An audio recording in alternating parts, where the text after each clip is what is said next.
19 de junio del 2019. ¿Qué tal? Muy buenos días. Bienvenidos a su programa Contacto Directo. Empecemos revisando quiénes son hoy nuestros invitados. Nos acompañan Paul Granda, el presidente del Consejo Directivo del IES, el Acuerdo Nacional sobre la Seguridad Social.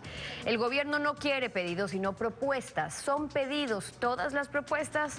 El rol del Estado en el régimen solidario exige más del Estado, que es el principal deudor del régimen solidario. Lo vamos a analizar. También estará con nosotros Pamela Troya, activista LGBTI, vocera de la campaña Matrimonio Civil Igualitario. ¿Están reconocidos ya los derechos de una pareja del mismo sexo en la Constitución? ¿Se rompe el régimen de derecho que ordena para el matrimonio la unión de un hombre y una mujer? ¿O buscan la adopción como derecho a parejas del mismo sexo? Y además nos acompañará Franklin Moreno, el presidente del Colegio de Especialistas de Derechos Humanos del Ecuador, ex defensor del pueblo.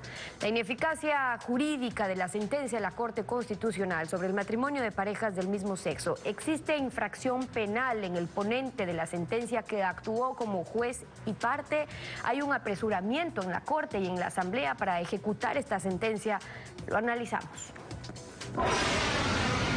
Organizaciones religiosas y grupos pro vida marcharon en Guayaquil en contra del matrimonio de personas del mismo sexo y pidieron al Consejo de Participación Ciudadana y Control Social que destituya a los jueces de la Corte Constitucional que tomaron esta decisión por ser inconstitucional. Este instrumento de viento lideró la marcha en contra del matrimonio igualitario, que fue aprobado el pasado jueves por 5 magistrados de la Corte Constitucional. La avenida 9 de octubre desde el Parque Centenario fue recorrida por cientos de personas, entre líderes religiosos y grupos pro vida. Creo que todo el pueblo ecuatoriano quiere escuchar lo que piensa nuestro presidente, lo que piensa nuestra alcaldesa, nuestro gobernador. Estamos cansados de que en este tema siempre den la cara para otro lado, se hagan como que no conocen, cuando es una situación que le está afectando a toda la familia. Una consulta para enterrar por completo esa intención de ver de aquí a 5 o 10 años nuestros hijos que sea normal estar en los parques, un hombre con un hombre, una mujer con una mujer. El recorrido duró aproximadamente 1 hora y llegó a las oficinas del Consejo de Participación Ciudadana y Control Social. Ahí presentaron un escrito para que se remueva a los jueces constitucionales. Por su parte, el secretario de Derechos Humanos, Marlo Brito, aseguró que lo realizado por la Corte Constitucional fue resuelto tras un exhaustivo análisis. Luego de un debate profundamente técnico, profundamente profesional, a adoptar una declaración y una sentencia absolutamente clara. Todos los seres humanos somos iguales. Mientras tanto, las organizaciones recogen firmas necesarias para la consulta popular con el fin de anular el matrimonio igualitario. El sábado será la próxima marcha y esperan triplicar la cantidad de asistentes. La actualidad, los protagonistas, el análisis y la información en Contacto Directo.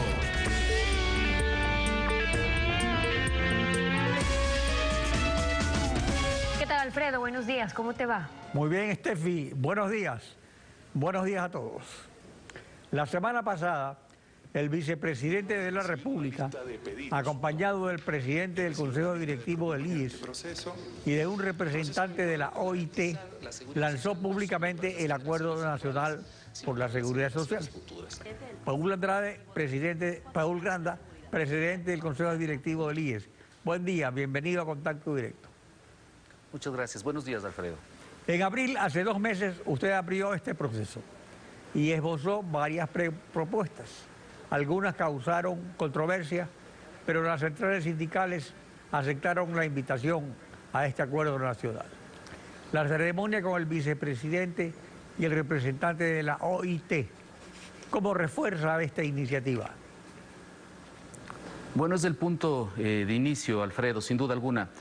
Para nosotros es vital que este proceso sea amplio, sea un proceso incluyente, sea un proceso en donde no lleguemos con una agenda predispuesta, sino que sea producto de la construcción precisamente de este diálogo abierto, de este diálogo producto de un proceso participativo activo.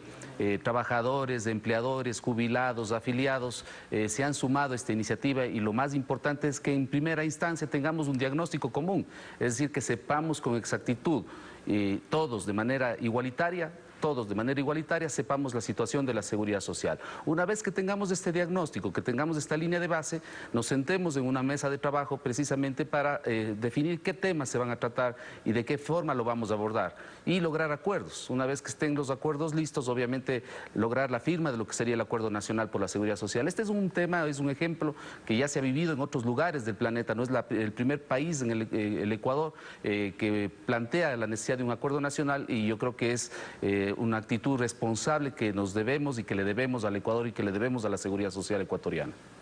La seguridad social en el Ecuador es un régimen solidario con el trabajador, en el que sobresale el aporte del Estado. Pero el Estado en todos los gobiernos ha intervenido y se ha aprovechado de los fondos del IES, que son privados, no son públicos, para la credibilidad del gobierno. ¿Cómo se puede asegurar que esta situación no continúe? Bueno, hemos dado pasos significativos y de muchísima importancia, Alfredo. El primero, hemos logrado ya un ahorro del presupuesto 2018 al presupuesto 2019 de aproximadamente $500 millones. Segundo, ya no hemos desinvertido de nuestro banco, es decir, estaba previsto una desinversión de nuestro banco, de nuestros ahorros de aproximadamente $1.700 millones, hoy nos superan los $20 millones más por un asunto de liquidez. Y luego estamos generando todo un proceso de optimización y de implementación de un modelo de gestión en materia de salud que nos permita dar un mejor servicio y también ahorrar recursos, es decir, hacer con menos más. Entonces yo creo que se está dando señales de que efectivamente el Estado, el gobierno, tiene una actitud distinta respecto de la administración del Seguro Social y al día de hoy se ha entregado ya por parte del gobierno nacional correspondiente al 40% que tiene obligación el Estado de pagar al Seguro Social, cerca de $400 millones. Entonces hay una actitud, por supuesto, distinta. Ahora, Alfredo, vale la pena decir, el Seguro Social y la situación del Seguro Social no es reciente. La situación del Seguro Social es producto de una serie de hechos y eventos que se han suscitado en estos últimos años y que creo que es responsabilidad de todos. El tripartito, la representación de los empleadores, la representación de los trabajadores, la representación del Ejecutivo, ha estado en el Consejo Directivo. Entonces yo sí creo que es imprescindible que estos tres actores más, los demás involucrados en lo relacionado con la seguridad social, debemos involucrarnos en las soluciones, debemos involucrarnos en la toma de decisiones que nos permita garantizar la sostenibilidad de la institución. Las ideas que usted esbozó en abril estaban dirigidas a obtener un mayor aporte de los trabajadores, lo que es justo en un régimen solidario para quienes ganan menos. Pero para tener aceptación se debería partir de que el Estado solvente su deuda. Hay una propuesta concreta sobre el pago de la deuda del gobierno. ¿En cuánto tiempo se tiene previsto, digamos, que el gobierno quede al día y pueda así en el futuro funcionar normalmente el IES? Alfredo, en primer lugar hay que decir que nosotros no hemos hecho una propuesta concreta respecto del tema de la sostenibilidad, por una razón. Creemos que la propuesta tiene que salir del diálogo y que tiene que salir de los acuerdos que se planteen en esta mesa en la que nos hemos convocado y a la que estamos y iniciaremos ya nuestra participación activa. En segundo lugar, efectivamente, uno de los temas que nosotros hemos tratado y lo hemos hecho de manera frontal con el Ministerio de Finanzas es el tema de la deuda del Estado, que es una deuda histórica. Una vez que esté determinada esta deuda y que aspiramos se logre concretar en el transcurso de las próximas semanas y meses, efectivamente se tendrá que establecer la forma de pago de esa deuda, tanto por concepto de los servicios de salud y otras deudas que existen del Estado con la seguridad social. Ese es un tema primordial, pero no es suficiente. Debemos garantizar la sostenibilidad con decisiones adecuadas, con decisiones razonables, que nos permita proyectar la seguridad social no solamente para el próximo año, sino que nos permita proyectar la seguridad social para las futuras generaciones. Alfredo, muchos ecuatorianos que hoy tienen 20 años de aporte, 10 años de aporte, aspiramos a tener una jubilación digna y una jubilación que nos permita efectivamente garantizar una vida adecuada, ¿no? Al comienzo de la entrevista usted habló de un estudio al respecto. Se inició el estudio, ¿cuándo estará listo? Porque esa sería la base para poder proyectar precisamente lo que usted dice. Tenemos nosotros un diagnóstico inicial, sin lugar a dudas, y tenemos ya los estudios actuariales que se están entregando por parte de la dirección que le corresponde realizar esta actividad. La ley nos obliga a hacer una auditoría sobre los estudios actuariales, ya se está contratando esta auditoría y tenemos algunas señales respecto de la situación de la seguridad social. Esa información es vital precisamente para tener ese diagnóstico, ese estudio que usted dice que sea conocido y que sea aceptado por todos los ecuatorianos. Una vez que tengamos esa línea de base, efectivamente definiremos qué temas se deben tratar, sobre qué temas debemos acordar y cómo vamos a llegar a consensos respecto de esos temas de enorme trascendencia para la institución. El régimen solidario determina un aporte del 40% al fondo de jubilación a cargo del Estado, pero los diferentes gobiernos no solo aprovechan los fondos del IES, sino que practican el clientelismo con su personal. Hay un plan de reducción de la masa salarial que libere fondos para inversiones y prestaciones.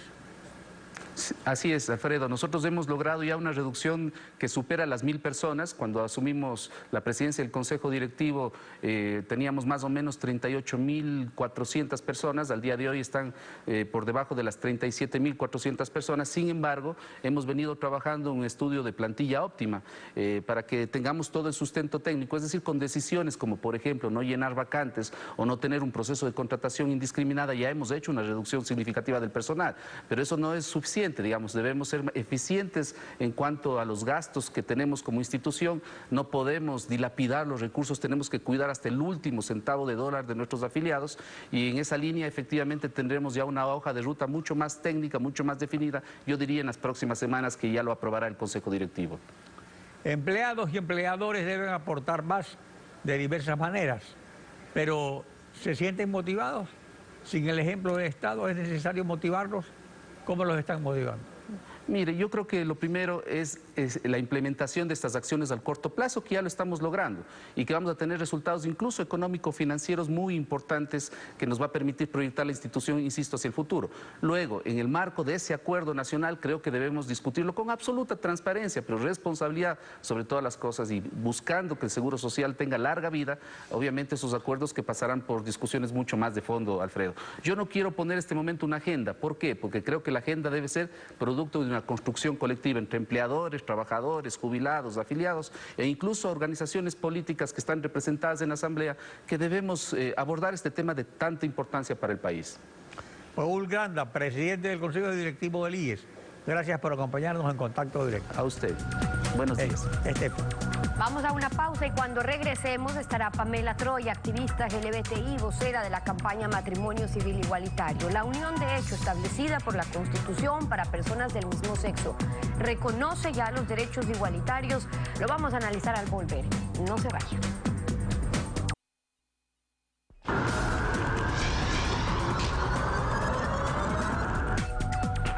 Pamela Troya, activista LGBTI, vocera de la campaña Matrimonio Civil Igualitario. Bienvenida a Contacto Directo. Buenos días. Buenos días, Stephanie. Muchas gracias por la invitación. Se están convocando marchas por parte de organizaciones sociales en resistencia a esta sentencia de la Corte que reconoce al matrimonio igualitario.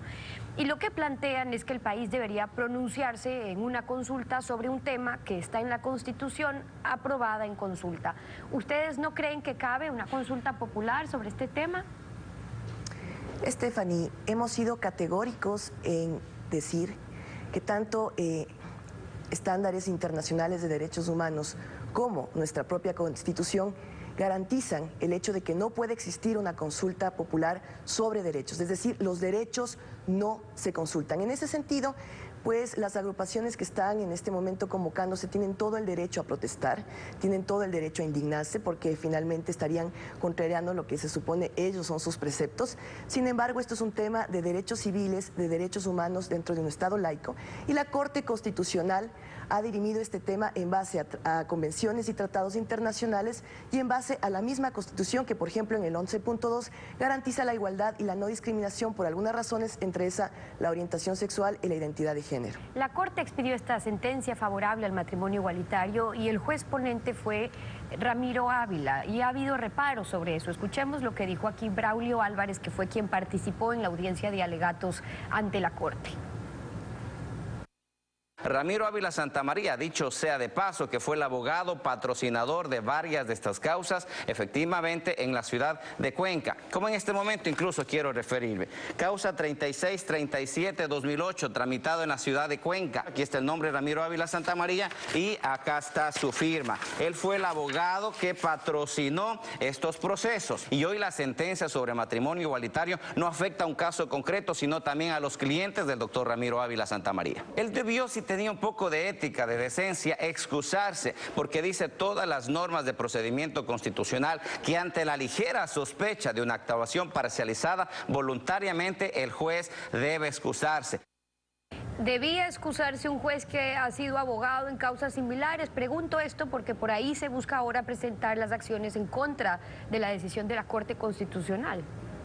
Stephanie, querida, esto ya lo resolvió el presidente de la Corte Constitucional, Hernán Salgado, que dicho sea de paso fue uno de los 4 votos en contra. Ya este señor Braulio Álvarez generó un pedido de recusación con los mismos argumentos que acabamos de escuchar, y esto ya fue tramitado por la Corte Constitucional, y el presidente de la Corte Constitucional, el doctor Salgado, fue categórico en argumentar que no existe un conflicto de interés, porque cualquier acción que haya realizado el juez Ramiro Ávila antes de ser juez fue dentro de su ejercicio académico y su profesión, que nada tiene que ver con lo puntual, que él no fue abogado de la causa puntual, y de hecho ya el juez Ramiro Ávila en algunos otros espacios mediáticos ha explicado esto con mucha mayor solvencia y ha explicado por qué, inclusive si esto llega a ser un antecedente de conflicto de interés, entonces prácticamente ninguno de los jueces podría pronunciarse sobre ningún tema, porque ya han sido especialistas en varios temas antes de ser jueces. Ahora, ya vamos a hablar de eso más adelante en Contacto Directo, pero ese fue uno de los argumentos. El otro, que la Corte Constitucional tiene capacidad para interpretar la Constitución, pero no para reformarla, no para contradecirla, y nuestra Constitución sí dice claramente que el matrimonio es entre hombre y mujer, pero la Corte Constitucional se está basando en una opinión consultiva de la Corte Interamericana de Derechos Humanos ante un pedido, el de Costa Rica. De los 5 jueces que votaron a favor, 4 estuvieron en contra. Difieren varios constitucionalistas, abogados. Escuchemos lo que dijo también sobre eso el jurista Braulio Álvarez. La propia Corte Interamericana, mediante varias otras opiniones, como la 1597-182-1905, ha manifestado que sus opiniones son solo un sistema de asesoría. Incluso la propia Corte Interamericana define o diferencia entre lo que es una sentencia, que sí es obligatoria, y lo que es una opinión consultiva.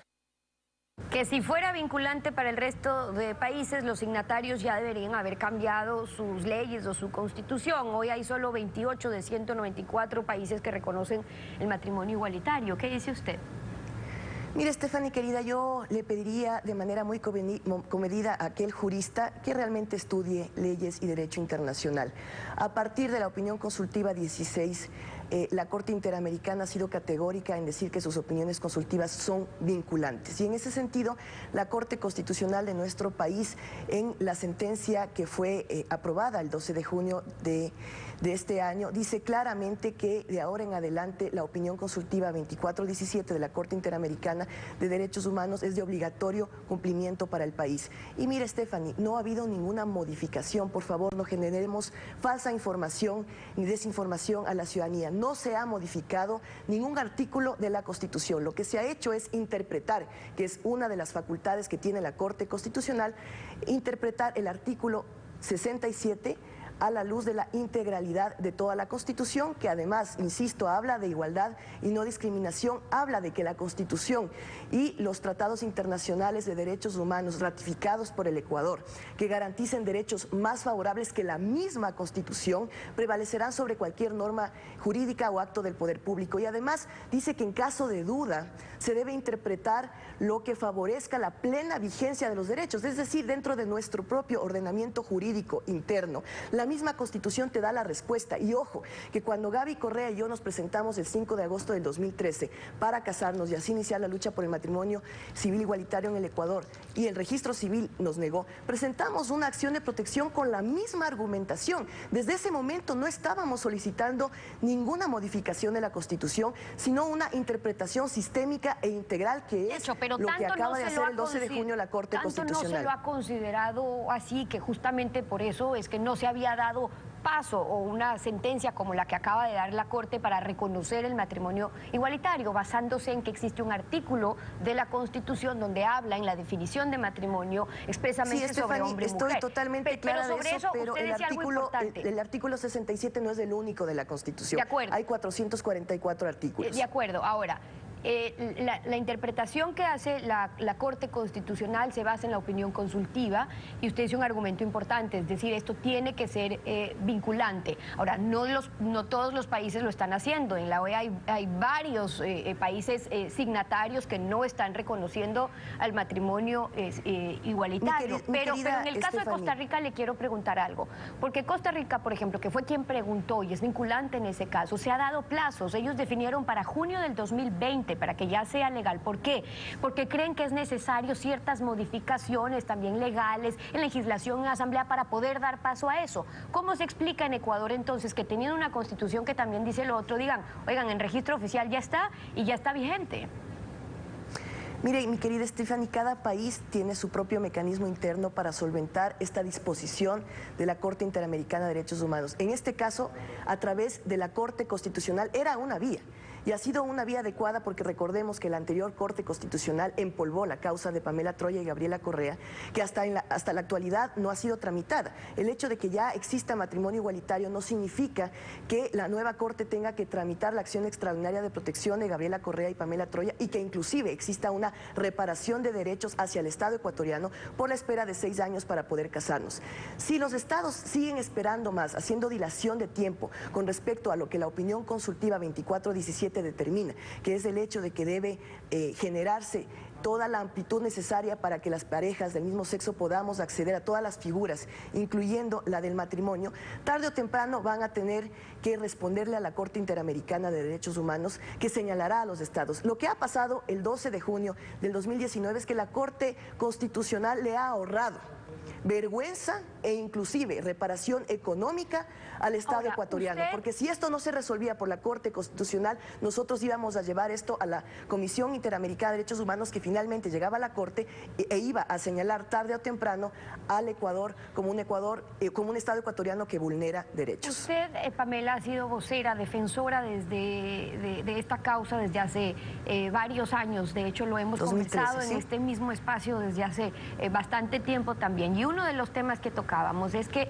la Constitución le da los mismos derechos a la unión de hecho estable entre dos personas libres de vínculo matrimonial que forman un hogar. Entonces, si generan los mismos derechos que tienen las familias constituidas mediante matrimonio, ¿por qué es un tema de derechos el que se reconozca la unión de personas del mismo sexo como matrimonio? ¿Qué derechos se han estado afectando? Mire, Stephanie, su pregunta es totalmente pertinente y muchas gracias por hacerla. Nos dicen por qué matrimonio si tenemos unión de hecho. Por un principio básico de derechos humanos, libertad. Así como las parejas heterosexuales en total libertad y en su decisión interna de proyecto de vida pueden decidir entre casarse o unirse de hecho sin que nadie se imponga, sin que el Estado ecuatoriano restrinja esa libertad, las parejas del mismo sexo debemos tener esa misma libertad de poder escoger entre cualquiera de las dos instituciones para poder proteger nuestras relaciones. No debe ser la orientación sexual, bajo ningún término, una variable de discriminación para impedirnos acceder finalmente a un contrato civil, porque ojo, no estamos luchando por acceder a matrimonios religiosos, somos muy respetuosos y respetuosas de la ideología religiosa que cada quien profese. Hemos estado luchando por acceder en igualdad de condiciones a una institución que es un contrato civil dentro de un Estado laico. Pero aparte se supone de esa que nuestro libertad, país hace más de 100 años es un Estado laico. Aparte de esa libertad, es decir, el poder decidir entre si es un matrimonio o si es una unión de hechos, que es a lo que usted se refiere, ¿existen derechos que se estén afectando? Y lo que pregunto, o diferencias, pregunto pregunto porque el presidente de la Corte ya dijo que nada se ha resuelto en la Corte Constitucional sobre el tema de adopción, pero hay quienes ya interpretan que la decisión de la Corte ya conlleva a cambiar luego el artículo de la Constitución que dice que la adopción corresponde solo a parejas de distinto sexo. ¿Qué dice usted sobre eso? Contestando la primera parte de su pregunta, sí hay diferenciaciones entre la unión de hecho y el matrimonio. Supongamos que estoy unida de hecho y de repente quiero acceder a un matrimonio. No necesito siquiera informarle a mi pareja con la que estoy unida de hecho para casarme y automáticamente esa unión de hecho queda disuelta, dejando en la indefensión a la que fue mi pareja. En el caso de un matrimonio, para yo volver a contraer otro, tengo que someterme a un proceso de divorcio donde queda claramente disuelta, además en igualdad de condiciones, esta sociedad conyugal. También hay una discriminación económica inicial, cuesta mucho menos casarse que unirse de hecho en una relación más o menos 4-1. Sobre su pregunta, la adopción. Yo no sé cuál es el temor que tienen algunos grupos de nuestra sociedad de que adoptemos. Ya estamos teniendo hijos, mi querida Stephanie, ya estamos generando familias homoparentales. Recordemos el caso Satia, que la Corte Constitucional resolvió el año pasado, exigiéndole al registro civil que registre con el apellido de ambas partes de la pareja a hijos de una pareja de mujeres lesbianas. Ya estamos teniendo hijos. Para entender eso, ¿cómo está pasando eso si la Constitución pone un límite? Es decir, si establece que la adopción solo puede ser para parejas de distinto sexo, ¿cómo es que parejas del mismo sexo ya están adoptando? Es que no estamos adoptando, mi querida Stephanie, estamos pariendo hijos a través de manera artesanal, como digo yo, o a través de mecanismos de maternidad asistida. Nadie me ha cortado el útero, el ovario, yo puedo tener un hijo el día de hoy si quiero. Y el momento de ya darlo a luz, a través de la sentencia del caso Satia, yo puedo registrarlo con mi apellido y el apellido de mi pareja Gaby Correa para que este niño sea protegido al amparo de sus dos madres. Ya estamos teniendo hijos. Pero con respecto al tema de si queremos adoptar, miren, yo hago un gran cuestionamiento social. Si no quieren que nosotros adoptemos, no abandonen a los hijos. Sería interesante que algún medio de comunicación haga un estudio exhaustivo de qué está pasando en las casas de acogida, donde están recibiendo niños, niñas y adolescentes, fruto, además del abandono de padres y madres heterosexuales o de hombres que matan a sus esposas y quedan estos niños en la orfandad. Son algunos de los argumentos, la opinión de Pamela Troya, activista LGBTI, vocera de la campaña Matrimonio Civil Ecuatoriano y en Contacto Directo. Gracias por haber estado con nosotros. Muchas gracias, Stephanie. Igual, 7:32. Vamos a una pausa y al volver estará Franklin Moreno, el presidente del Colegio de Especialistas de Derechos Humanos del Ecuador y ex defensor del pueblo. Vamos a hablar sobre la sentencia de la Corte Constitucional sobre el matrimonio de las personas del mismo sexo. Carece de eficacia jurídica. Al volver, no se vaya. Examinaremos la eficacia jurídica de la sentencia de la Corte Constitucional sobre el matrimonio de personas del mismo sexo, con Franklin Moreno, activista de derechos humanos y presidente del Colegio de Especialistas de Derechos Humanos. Buen día, bienvenido a Contacto Directo. Muchísimas gracias, un saludo a las personas diversas porque la intervención mía no tiende a discriminarlo, antes por el contrario, todos mis actos de toda mi vida han sido por buscar el respeto y no discriminación ni violencia de las personas diversas. Desde el punto de vista constitucional, revisaremos el texto de la Constitución y el de la Convención Americana de Derechos Humanos acerca del matrimonio. ¿Qué disponen la Constitución y los tratados internacionales de derechos humanos como requisito indispensable para el contrato del matrimonio? Indudablemente que la Corte Constitucional en una mayoría que se pone en duda, porque cuando la misma Corte Constitucional notifica las dos resoluciones, porque hay dos sentencias ecuatorianos, dos sentencias que se dan con los mismos actores en el mismo día y tienen efectos contradictorios. Pero miren que el boletín que da la Corte Constitucional dice que hay 5 votos conformes y 4 salvados. Sin embargo, cuando usted pide los recaudos que se han notificado a la ciudadanía respecto de la sentencia, ahí aparece una información diferente, de que son solamente 4 votos favorables y 1 concurrente y 4 votos salvados. ¿Qué significa? Que esos votos concurrentes debió estar aparejados en la notificación de la sentencia, y en las copias que yo he recabado de la sentencia 10 y de la sentencia 11, ninguna apareja el voto concurrente. Por eso es que en esta intervención yo creo que la alerta le corresponde a la ministra fiscal general, porque estos hechos que se han... A ver, pero vamos a las disposiciones al respecto. Respecto, por ejemplo, a la Convención Americana. ¿Qué dispone la Convención Americana de Derechos Humanos sobre las opiniones consultivas de la Corte Interamericana de Derechos Humanos? Ecuatorianos, los jueces que han resuelto esto han fallado y han fantaseado porque han creado un supuesto instrumento internacional que es el efecto que le quieren otorgar a una opinión consultiva. Ecuatorianos, la Corte Interamericana es un mecanismo de la Convención Americana sobre Derechos Humanos. La Convención Americana creó la Corte y le entregó dos facultades, una facultad contenciosa y una facultad consultiva. La contenciosa es la que resuelve y obliga entre partes, mientras que la opinión consultiva solo es una opinión, un criterio, un exhorto, un instar, un camino para conducir el respeto a los derechos humanos. La misma Convención Americana... ¿Hay alguna disposición de la Convención? En la misma Convención Americana, en el artículo 68, establece que son los estados partes, atención, los estados partes se obligan a cumplir las disposiciones en los casos en que ellos son parte, en los casos en que ellos son parte, lo que significa que solamente cuando existe una controversia, un estado contencioso, en los demás casos no son vinculantes. Ahora, acerca de que el juez ponente de una de las dos sentencias fue parte en otra instancia judicial, ¿qué ordena la Constitución? ¿Él debió excusarse? ¿Tiene eficacia jurídica la sentencia? Por eso es mi alerta, mi exhorto a la ministra fiscal general, porque el señor juez Rodrigo Ávila viola las obligaciones que le impone la Constitución. La Constitución, en el artículo 232, segundo inciso, establece la obligación de los jueces de abstenerse en los casos que tienen su interés. Y aquí, gracias al señor, a través de contacto directo, se han presentado inclusive las copias de los casos en donde el señor doctor Rodrigo Ávila ha acudido y ha abogado, ha demostrado su interés para que se reconozca el matrimonio igualitario. Esa situación significa que él tenía un interés propio.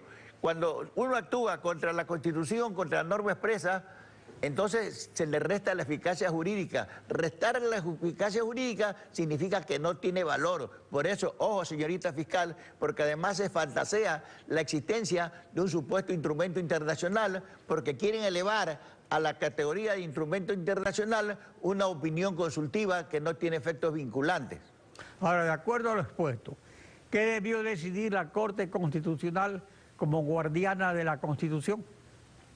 Nuestra Constitución es una Constitución rígida, que pone candados para que no se alteren sus preceptos. Inclusive tiene un capítulo de reforma a la Constitución que se encuentran establecidos en el artículo 441, 442, 443 y 444, donde nos habla de enmiendas. O sea que debió, perdón, eso es un tema en efecto bastante largo, son los 3 candados que me dejó Correa. Entonces, de esa manera, ¿era suficiente con interpretar el tenor literal? ¿Era lo suficientemente claro el tenor literal del artículo 67? Ecuatorianos, las reglas de interpretación son obligatorias y van a ratificar la vigencia y el rescate y la protección de la norma suprema.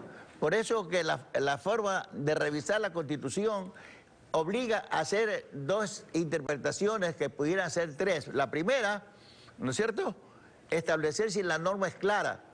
El artículo 67.2, el matrimonio es entre hombres y mujeres, es totalmente claro. Algunos de ustedes... Ahora, al carecer de eficacia jurídica, ¿deben ser desacatadas las sentencias por el registro civil? Por eso es que es el exhorto a la ministra fiscal, porque pudiera existir un hecho punible en fantasear hechos inexistentes como el concepto de ser un instrumento internacional que no lo es a la opinión consultiva, con ocasión de que el juez Ávila no se excusó y que también, además de violar el artículo 232, violentó el artículo 83.7, que establece las responsabilidades que en el ejercicio de la función pública los servidores tienen que anteponer el interés de todos sobre su interés personal. Y él no se antepone, por ejemplo, como interés la orden de un ministro. ¿Cómo? ¿Perdón? Y si es un empleado del gobierno el que debe cumplir con esto. Usted ya me y está si el dando, gobierno le da una orden para que lo cumpla. Ya es un acto de corrupción, por eso es que la ministra fiscal tiene que examinarlo. Podría ser un acto de corrupción porque se entiende que los jueces son autónomos, independientes, imparciales y celeros. Y en este caso no hay independencia porque él tiene su propio interés. No hay autonomía porque él cree y le da valor a una opinión consultiva que no tiene fuerza vinculante. Y tercero, podría estar aquí, reunirse los presupuestos que establece el artículo 268 del Código Orgánico Integral Penal respecto del prevaricato por no haber ejecutado la abstención que era obligatoria para él por su interés personal.